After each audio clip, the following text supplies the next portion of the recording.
Hi guys, this is Jinjin. Welcome back to my channel. For today's video ay KeraCollagen po tayo gamit ang Icure na brand guys. Kikita nyo, nagbuhol-buhol ang kanyang buhok dahil napaka-damage ng kanyang hair. Tingnan natin kung effective ba ito. Start na tayo guys. Let's go. Please keep on watching.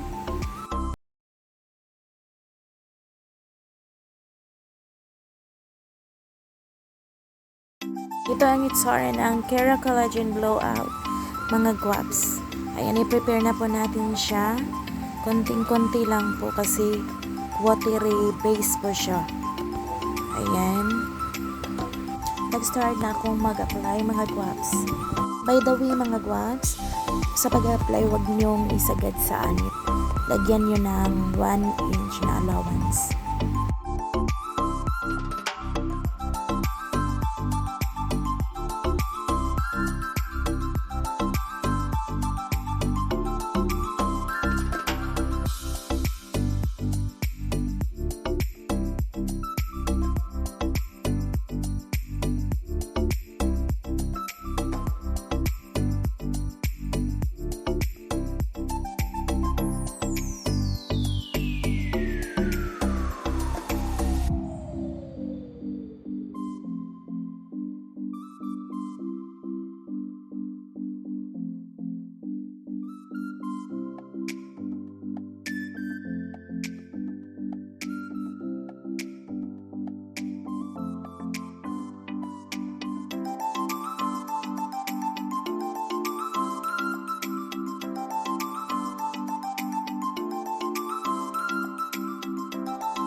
Ayan mga guaps, tapos na po mag-apply. I-leave muna natin siya ng 20 to 30 minutes. Ayan guaps, tapos ko na siyang na-leave ng 30 minutes. I-blower na natin siya. Huwag nyo nang banlawan.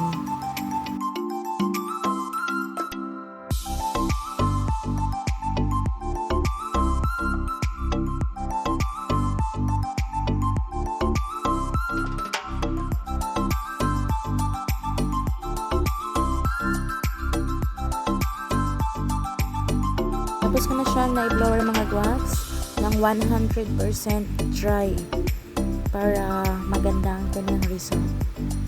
Pagkatapos i-blower ay paplansyahin na natin siya ng 180% degree Celsius. Mag-start na tayo magplansya mga guaps. Medyo nahihirapan kaming plansyahin ito dahil napakakunat, parang ang ano niya parang malagkit siya, hindi siya smooth.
Mga guwaps, ito na ang result ng ating Icure KeraCollagen Blowout.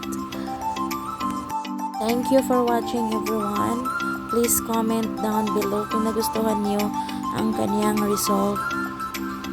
Like and subscribe my channel also. Bye-bye.